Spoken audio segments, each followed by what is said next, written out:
Good morning, everybody, and thanks for joining us this morning. Buzz did a great job setting me up, and I really appreciate your time this morning. I know March Madness starts today, so hopefully all your brackets are complete and you're ready to roll, and we can focus in on these perpetual pavement ideas that lead us towards maximum thickness. And I'm going to, as Buzz said, I'm going to focus in on some of the research at the test track, and he did a great job highlighting it. We're going to take a relatively deep dive over the next 20 minutes into some of the things that have come out of the test track, and then I'll hand off to John to talk about their approach to perpetual pavements. You'll see a lot of overlap between the two, but their work is really independent of ours. In fact, it really predates the stuff that we were doing at the test track, but they complement each other very well.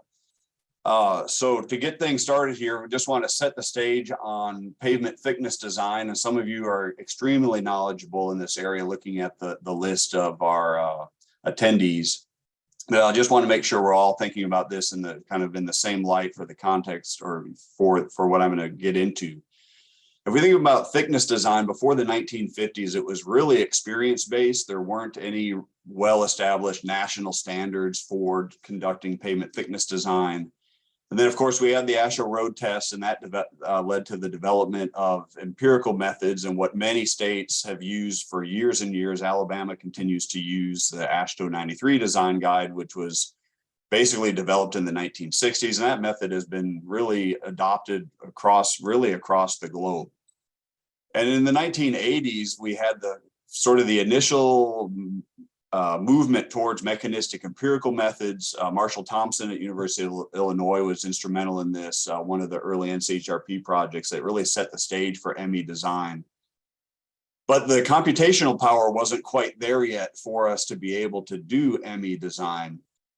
And so it kind of had to sit and idle for a little while and wait for the computational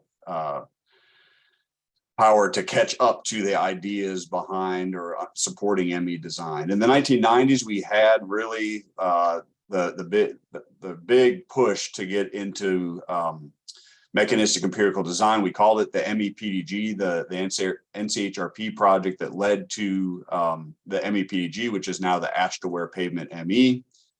And where we are now we're in the 2020s, I probably should update this slide, but we're really working towards implementing ME methods. Some states have done it, some have not yet for a variety of reasons. And as a subset of ME design, we have perpetual pavements. And that's really the focus of today's webinar, is how can we use perpetual pavement concepts to arrive at maximum pavement thickness? So regardless of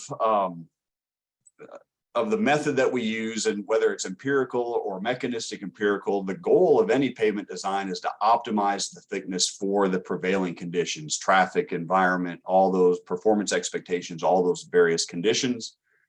Calibration of that design system is critical, right? We need to be able to sit here today using a design system and make a prediction about how that pavement is going to perform over time.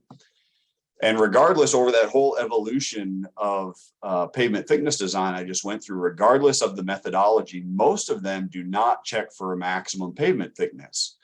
So the result of that is, again, most pavement design systems, if you feed more traffic into that design system, it will tell you to build a thicker, or it'll recommend a thicker and thicker pavement thickness.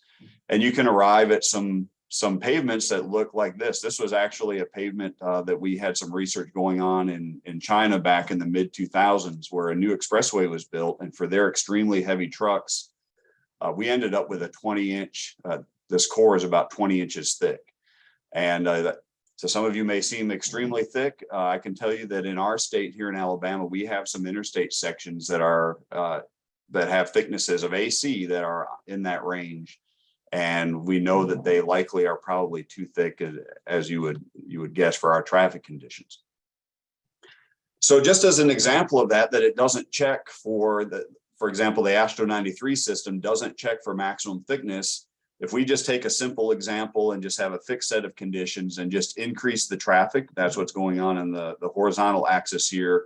This is the resulting AC thickness. And initially it increases a lot and then the rate of increase slows down a little bit. But the point is we get into some thicknesses, say at 50 million easels, where we're pushing 20 inches of AC is what's recommended here. And it just continues on if I were to extend this graph out. And that's why we really need to have an approach that somehow caps the maximum thickness. We really have a need for that, especially when we get into some high traffic situations. There's roads around this country that are, around urban centers, ports and things like that, where it may be like a 200 million easel design somewhere way out here. And we know that if we just use Astro 93 or some other method, ME design, and don't cap it, that we will arrive at some incredibly thick pavements that don't really make sense from an economic or an engineering standpoint. So it really poses the question, how thick is thick enough? And Buzz did a great job talking about that 2006 experiment with the soft subgrade. And this is a picture from that experiment where we excavated down about 4.5 or 5 feet, brought in a soft clay subgrade, and then built back on top of that to do that experiment. And this picture shows the original test track build where we had this is about 2 feet of asphalt here on top of an ag base on top of the native soil. And as Buzz said, it was built purposefully to not have any deep structural distresses, really meant to be a rutting experiment that first go round. But the question is, again, how thick is thick enough? Surely 24 inches would do the job, and it did, but how much thinner could it have been and still met the performance objectives of that experiment, or on an open roadway met the performance expectations that we're shooting for? So the key to that is that looking at perpetual pavement concepts can help us get to a maximum pavement thickness. And all the way back in 2001, Dave Newcomb and some others developed a TRR circular that went out that really focused a lot of attention on perpetual pavements. And in that TRR circular, he had a schematic that looked just like this. I borrowed it, and he estimated kind of recommended ranges of thicknesses of these various layers of asphalt concrete to meet the stresses and what was going on in each of those, through the depth of the pavement up here where we have high shear and high compressive stresses to have high quality materials. Down at the bottom, we have to be paying attention to the bending that's going on and the tension that gets generated and have perhaps fatigue resistant material there. But what he was estimating back in 2001 is that if you kind of look at the minimum thicknesses and the maximum thicknesses, somewhere in the neighborhood of about 8.5 to 14 inches of AC will usually get the job done for high volume pavements. And of course, focusing on the fact that we have a strong pavement foundation, thinking about drainage and all that, but have a good pavement foundation and then have the layers selected and do a good job in mix design and all that, and arrive at thicknesses somewhere in the neighborhood of 8.5 to 14 inches. And of course, that'll depend on traffic composition, environment, all those factors that we know affect pavement thickness. But this helps us establish a working range, or it helped us establish a working range of practical maximum thicknesses for a variety of conditions.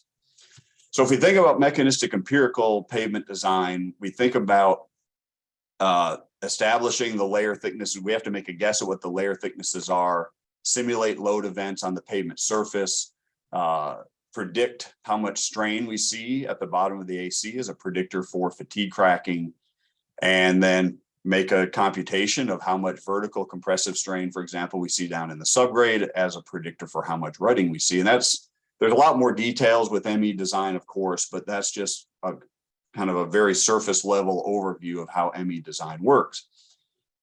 And using that approach, if we don't cap the thickness or we don't take into consideration perpetual concepts, then as we have heavier or more traffic, the thickness will just continue to go up. Again, it doesn't naturally cap that thickness.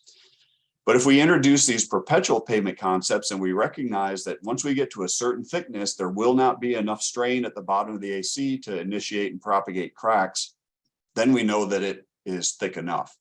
So the game here, the process is the same. We have layer thicknesses, we have material properties, we simulate load events.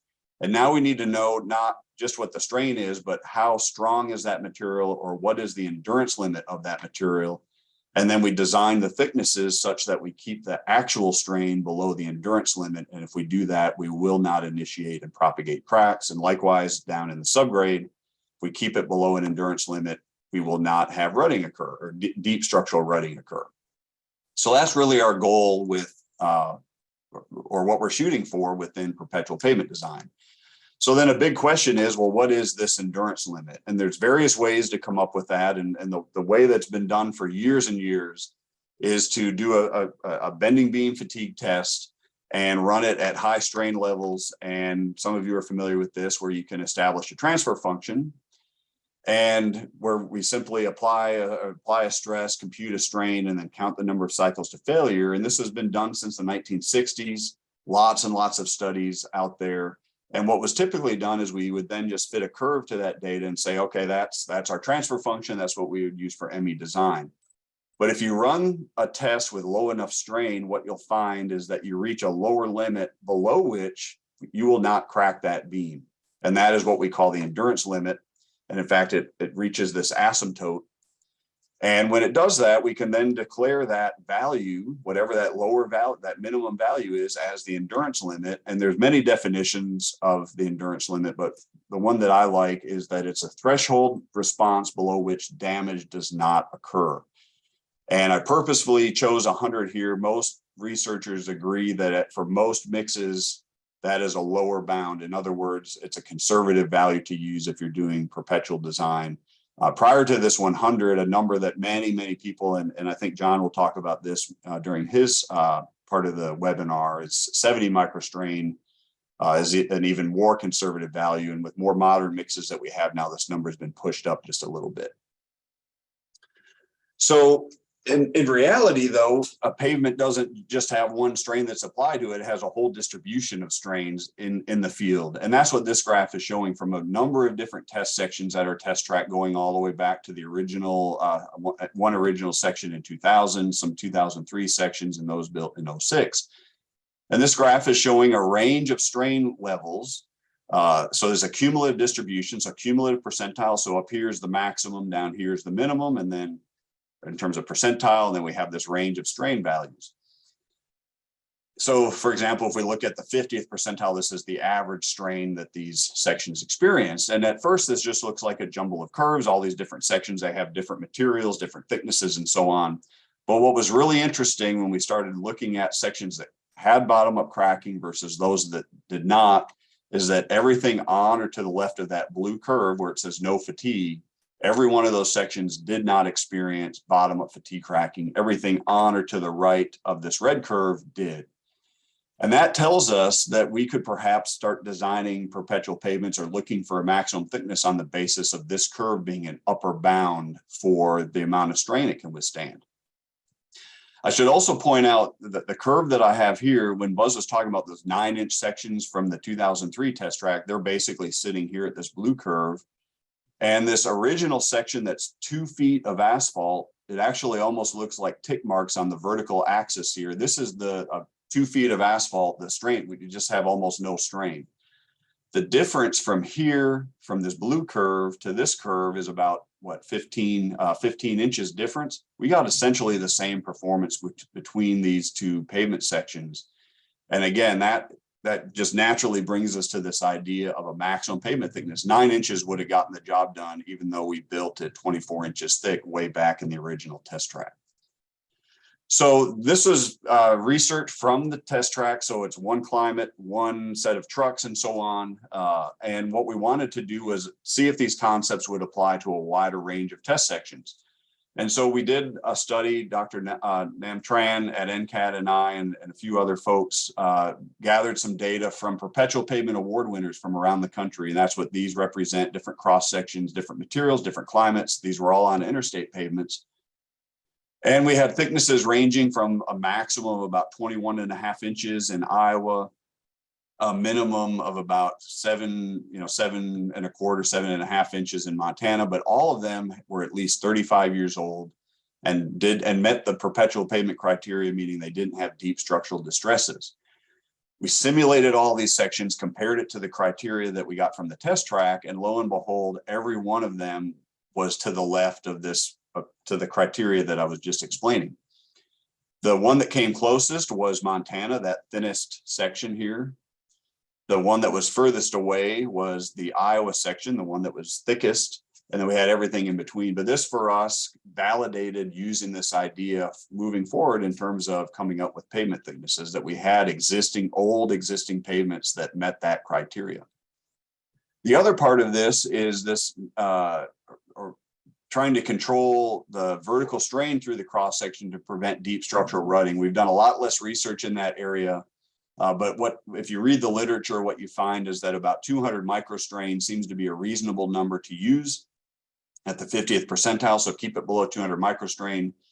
We, again, simulating all those sections, what we found is that for every single section, they were at or below that value. So again, as a conservative number, we feel like that is a good approach for controlling deep structural rutting in the pavement cross section. For those that might be interested, there are tools that use these ideas to do perpetual pavement design. There's Pave Express. If you just Google that, you'll find it. And then this QR code that you can use to download. This is all free to use software. These are Windows programs. This runs through a web browser, but they all use these perpetual pavement concepts that I've been describing.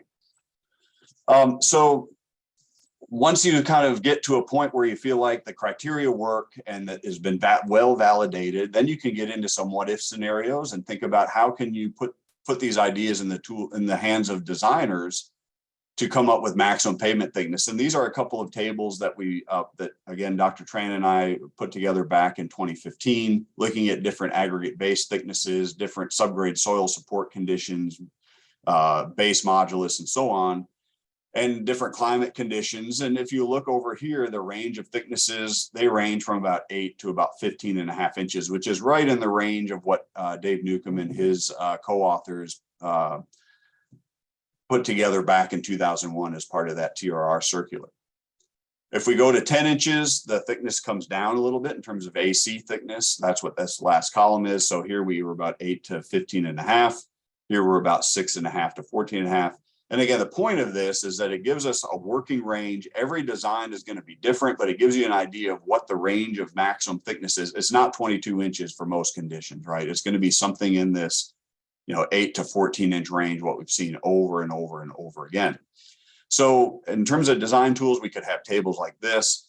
Another really good example, and again, John is going to be going through this and a lot of the supporting and complementary graphs and things and design tools that they have at the Illinois DOT, but just a really effective and efficient way to design for maximum thickness is go through your normal thickness design. And then depending on the location, they have this contour map that is based on some specific conditions. But go through and if you're getting a thickness, for example, if you're in this middle part of the state, and you're getting a thickness of 17 inches thick, well, then this caps it.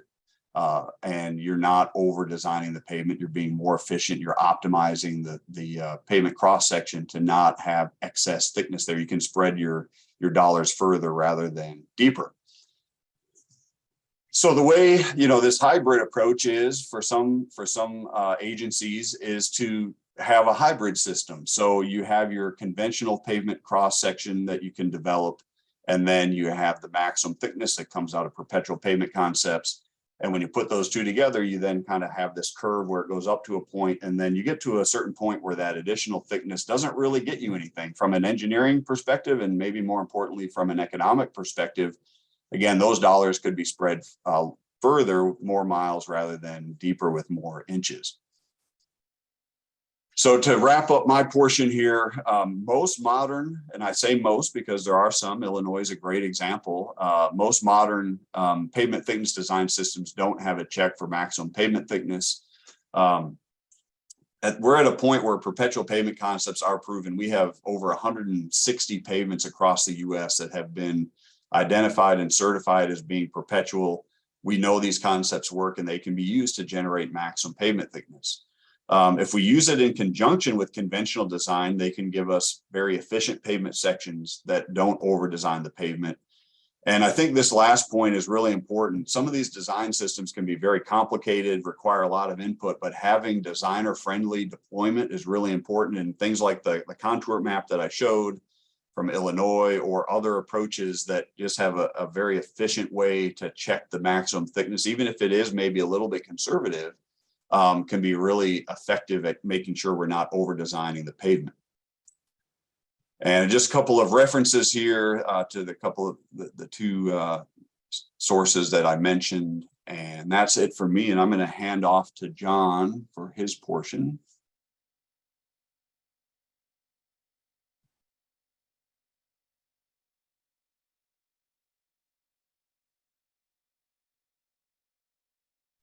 Thank you, Dave. Let me get the video started here, maybe. Okay, we'll go ahead and get started through Illinois' Perpetual Pavement Design. This is our normal full depth mechanistic empirical design procedures. Then we brought in more of the perpetual stuff in the around 2010 timeframe. But we started back in 1986 with our mechanistic empirical design procedures. We actually built several test sections that are still around today, and those are closely monitored for distresses and maintenance activities. We have sections both in the northern part of the state and the southern part of the state, as we can see here. We varied pavement thicknesses as well as AC grades and whether they've got under drains, lime stabilized subbase, and various things. And we've been tracking all of these for the past almost 40 years now. Okay, so getting into our full depth HMA procedures from a 10,000 foot level. This is our design procedures, just going through them step by step, and each of them have a little bit more detail as we get into them. So kicking off things, determining our traffic factor. First, we need to determine the road class, and this is basically a combination of ADT as well as the number of lanes and how traffic is going to be distributed on the design lane. In Illinois, our design period is usually 20 years. We do have some 30-year pavements out there that went above and beyond our normal specifications as well as design criteria, but generally we're at 20 years. So from that point, we needed to use the structural design traffic that we've got, and that needs to be broken down into your PVs, your SUs, and your MUs in order to go into the traffic factor equations. So there we have to determine our minimum traffic factor. We have minimum levels for each class that need to be used in order to give us some more factors of safety or more reliability, I should say. And then we also need to determine the actual traffic factor and then use the larger of the two. So these are the four classes that we've got and the equations that are associated with them. As you can see, we've got different coefficients for the types of traffic that we're going to have out there. And then our design period is 20 years, and we're going to display this as millions of easels. So just going through the example, this is the example that's actually in our design manual. We've got an ADT that consists of 17,225 personal vehicles, 360 single units, and then another 360 multiple units. This project is going to take place in central Sangamon County, which just happens to be more than likely the state capital, and smack dab in the middle of the state. Our subgrade support rating, which basically defines and describes our subgrade, is poor, which generally that is the case in Illinois. We do not have very good soils for building roads. We are much better suited for growing corn and soybeans. Our asphalt binder that we're going to choose is a PG 64-22. That is generally our workhorse, although we tend to see things start moving to a softer grade, more around a PG 58. All right, so going through the calculations, this is a 4-lane road, and the ADT makes this a class 1 route. So the actual traffic factor calculates to 2.01 million easels, but the minimum traffic factor, because the SUs and the MUs for the minimum are greater than the 360, that minimum traffic factor calculates to 3.56 million easels. So by our design procedures, we need to use the minimum. As we stated earlier, the subgrade's already poor. Generally, this will come from a geotechnical report prior to any in the first phase of design and determining what's going on with the project. All right, so from there, we generally give our districts the opportunity to choose the materials that best suits their environment, as well as their local economic contractor environment. So we do have a graph that allows them to kind of go through and choose the binders they want. They are allowed to choose more than one PG graded binder for the entire pavement structure. And generally, you might have a different PG binder on the surface and maybe on the top binder lifts, but then your lower lifts will be a different grade altogether. The PG binder that's used for the lower lifts will be the one that's actually used for the design. So here's our selection chart, and this is standard. This has been in place for several years now. I think we might start seeing a little bit of shift in this, and this might need to be addressed. But currently, this is what we're suggesting for our PG binders and all the various lifts. All right, so next we need to determine our design HMA mix temperature. Now these design HMA mix temperatures are going to be the temperature within a 12-inch HMA structure, and it's generally we're choosing the May month because our subgrades are a little bit softer coming into the springtime, as well as you're seeing some of the higher temps that are going to affect this. All right, so based on the location and the map, our design HMA mix temperature should be about 78 degrees for this pavement design. So from there, we can go ahead and determine our HMA mixture modulus. And we're going to come into the graph down at the bottom at our mix temp, and then go up to the line of which corresponds to the PG grade that we're using for our lower lift of binder, which is 6422. And then we're going over to determine our mixture modulus, and we are about 610. Well, it actually equates to 607, but we round up to the nearest 10 points. So we are going to move on from that. Here we kind of take a little deviation from following this, and we go directly to our traffic factor. As I stated earlier, we calculated our minimum traffic factor of 3.5. So we're going to come in at the bottom at our 3.56, and then go over to our design HMA strain. And this is all micro strain. When we go up to that line and back over to the left, we get our design strain as 84 micro strain. So next we have to go actually to our subgrade support ratings to determine what our actual pavement thickness is. Now we have 3 different subgrade support ratings. We have poor, fair, and granular. And regardless of whether there is any kind of subgrade improvements made to the pavement structure, we ignore those and view those strictly as a working platform. So there's a little bit more conservatism built into our design there. But the subgrade support rating is strictly based on what's actually out in the field prior to any construction activity. So we've got our micro strain, and we know what our HMA mix modulus is going to be. So from there, we can go over to our mixture modulus, which is 610 from our 84 microstrain, and come down to our pavement thickness.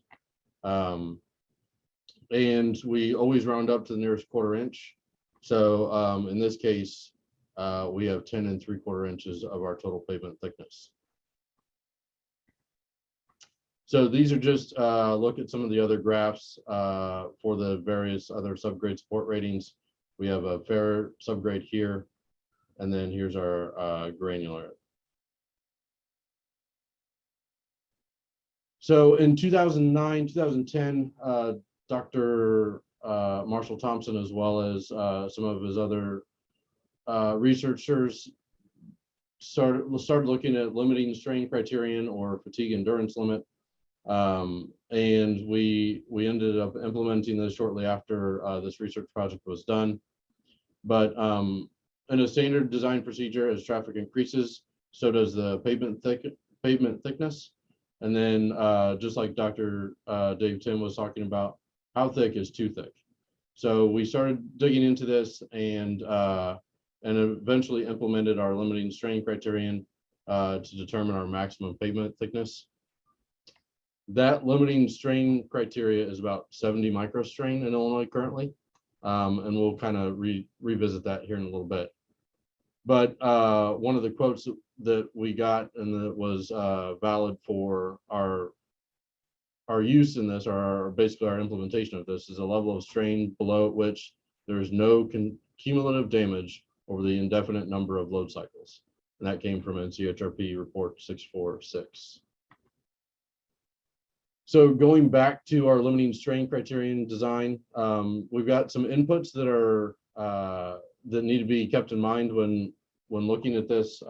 It's based on a 20 kip axle, which is the maximum legal load, and we're actually going to a July timeframe at this point in time because that'd be the hottest month of the year and when our HMA is the softest.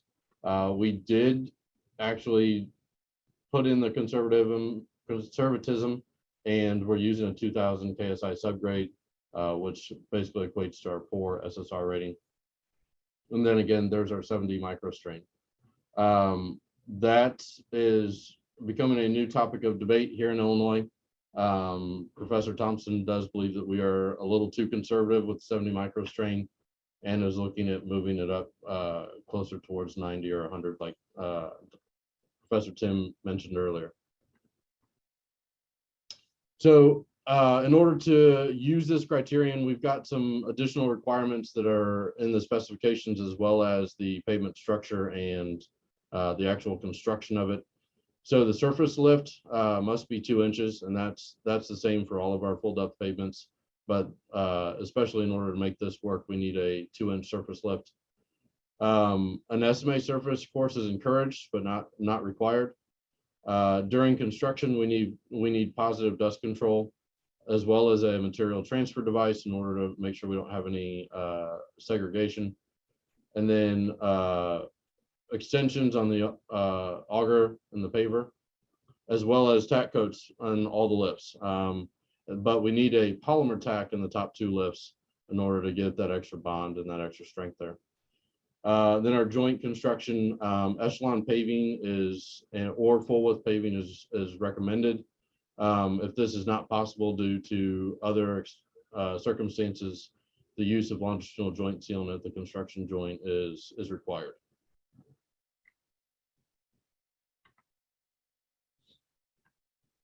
Oops. Okay. So hopped ahead too quickly.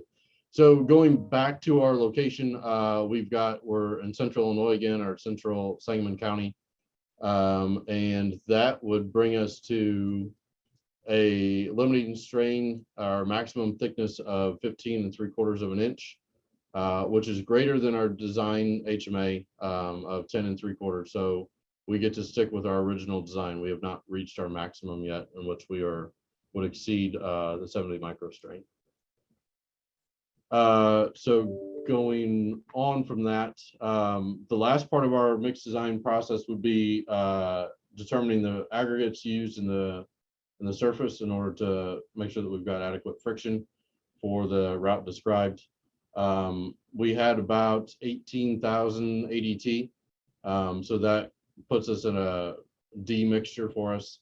If you go into our specifications, there are certain aggregates that are allowed for a D mixture in order to make sure that we're getting something that's a little bit more polish resistant than what we typically have as natural aggregates in Illinois. Just to kind of go into an example, this is our design sheet, our design method. All of these steps are built into a wonderful Excel sheet that's got a bunch of fancy macros in it. As you can see down in the lower part of the screen, we've got the full depth pavement design. So it's pulling in the traffic information from up above. And then we go through the maps and actually pick out that we're using a PG 64 -22. Our HMA mix temp is 76.5 there from the map, which is kind of behind the scenes in this spreadsheet. So which is also picking out our HMA mixture modulus, our design HMA strain. And then this particular project, because we altered the SUs and the MUs from the example that I just went through to raise those above the minimum. You can see our full depth HMA design thickness before we apply the fatigue endurance limit or the limiting strain criterion is 15.5 inches. But when we go back to the map and determine our limiting strain, we are at 15.25. So this would revert back down to the 15.25, and we're saving ourselves a 1/4 inch of HMA. And this is just kind of a blow up of what I'm talking about here.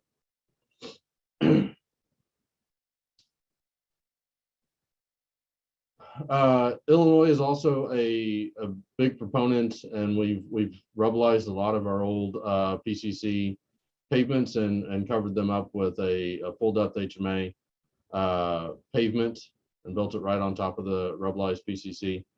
We do have a pavement design procedure for those, a mechanistic empirical design for those pavement types, as well as limiting strain criteria for that as well. So if you were to go through this project that's rubblized, a traffic factor of 10 equals about a 10-inch HMA overlay or HMA pavement thickness. And then for the limiting strain criteria on these rubblized pavements, as you can see, we're a lot thinner than our regular full depth pavement due to the additional strength that we're getting from that rubblized PCC below, on top of the improved subgrade and all the other pavement structure that's within that rubblized PCC. So we do have some ongoing research with Professor Thompson in the U of I to kind of take another look at our mechanistic empirical design procedures. All of the mechanistic empirical design procedures that we currently have are based on virgin material. This new research project is looking to update the typical mixtures to include the use of RAP and RAS and polymer in those mixes. And then conduct further modulus and fatigue tests.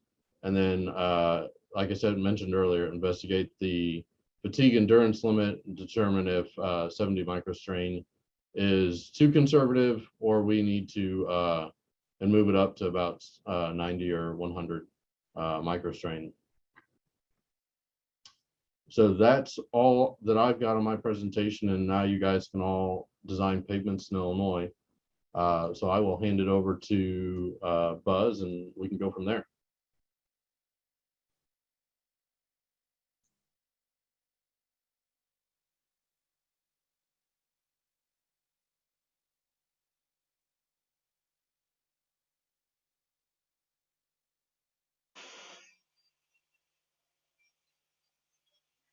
Well, thanks, John. It's great to see how y'all have used this same type of an approach in Illinois to determine your maximum thicknesses for perpetual pavements. So to kind of pull all this together in takeaways for decision makers, well, as always, we say here, you know, that it's nice to have the test track where we have proven performance in structural test sections and mill and inlay test sections, and also in pavement preservation.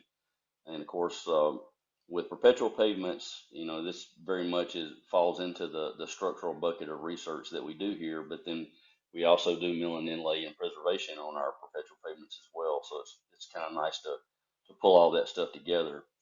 And the track is the best proof that I've ever seen that perpetual pavements are real. And it surprises me that there's still some debate out there about that. But we have many different types of perpetual pavements on the track, and they continue to be proven, like the Oklahoma test section that on the 14 inches of pavement on soft clay subgrade that's still in service after 55 million equivalent single axle loadings. Comparing the 2000 track to the 03, 06, and 09 tracks is really a great case study in pavement thickness over design.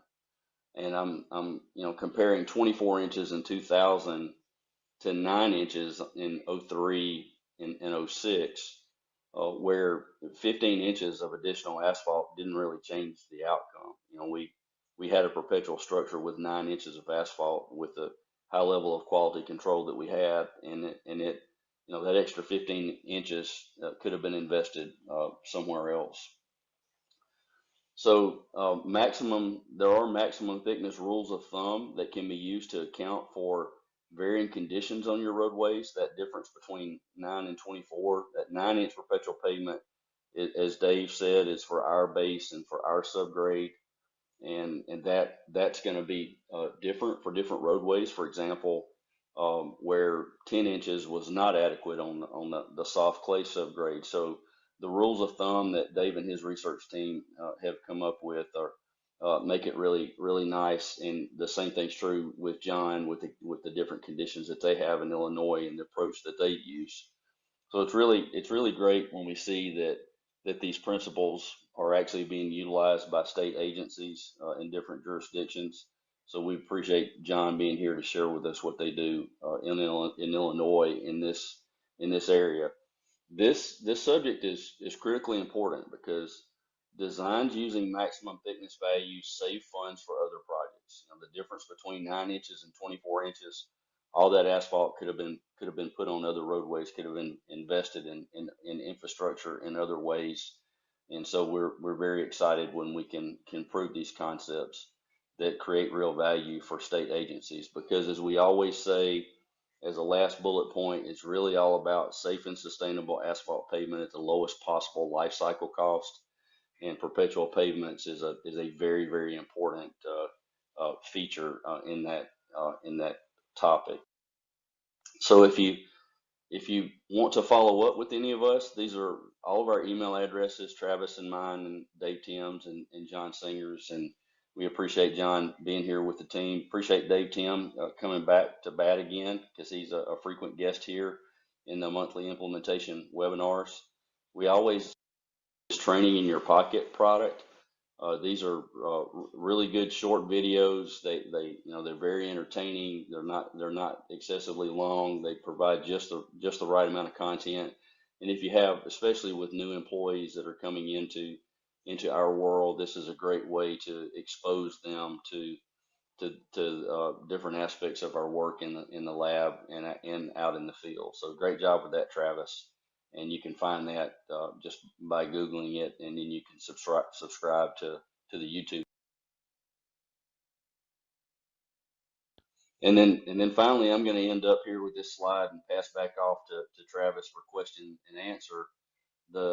If I've got my information correct here, Travis, correct me if I'm wrong, but the next webinar will be April the 20th from 10 to 11 Central Time. And I'm excited about this one because of the future that is kind of coming at us in environmental product declarations. And this presentation is going to be practical EPDs for contractors. And Ben Bowers will be here for this, and we'll also have an industry guest to make a contribution to this webinar as well. So that's all I have. Thank you for your time, and I'm going to hand back off to Travis for questions and answers. Sounds great. Thank you very much, Buzz. And you do have your time right. It is April 20th. It'll be 10 to 11 This is some exciting stuff that's going on with the EPD, so I'm excited for that. And that link is live now if you do want to register for that. We do have one question, John. I want to throw this one at you, if that's all right. We've got a question from Tim Ashenbrenner that says, are there any thoughts on placing asphalt on aggregate base versus a full depth asphalt on a subgrade? Advantages or disadvantages. And I wonder if you've seen that any. Yeah, so our subgrades always improved. So that improvement is either a 12-inch aggregate improvement or a lime stabilized subgrade. So we were never directly placing it on the subgrade itself. I think more often than not, we are using an aggregate improved subgrade. So you've got about 12 inches of rock there that we're building on top of. Hey, that sounds great. And I hear a lot of times too, folks that are concerned about the drainage and, putting something down there to help move water away, especially if you've got, some sort of a clay type of soil. And, John, I heard you talk about, the soft subgrades in the spring. Are you guys putting a drainage layer in there as well? Typically we're probably putting under drains in, and that's right there on the same level as an aggregate improvement. So we should get fairly good drainage as long as the under drains are maintained. That's the key there, is maintaining those under drains. But yeah. Great. I appreciate that. So, I think this is exciting work with the Perpetual Pavements there and creating that. I think it's such a great and efficient use of our taxpayer dollars that we can build these pavements, relatively thick initially, but then over the life of the pavement and go decades after decades with these pavements with only maintaining the surface, whether that is, a thin mill and fill type of treatment where we're only going 2 inches or so to make sure we get those structural distresses, or the preservation. And I know I was excited some of the stuff I saw Dr. Tim had there with Montana. I know that they have a very aggressive preservation program with their chip seal programs and how they maintain that. So I'm sure that's part of what led into such the longevity that they had there. So given that and seeing no more questions come in, and that it is such an exciting time with March Madness starting here in just a couple hours, I'm going to go ahead and shut this one down and let folks get on to the rest of their day, maybe get to lunch early, maybe get to wherever they're going to watch the ball games. We do look forward to seeing you next time, where we are going to talk about the practical EPDs for our contractors. There are a few states that are already collecting those. We do know that the federal government is pushing that, and that NAPA has established some rules for creating those EPDs already, being very proactive with taking care of their members as far as being able to meet the needs that may be coming down in the near future for so many agencies. So given that, have a wonderful day, and we'll see you next time. Thank you.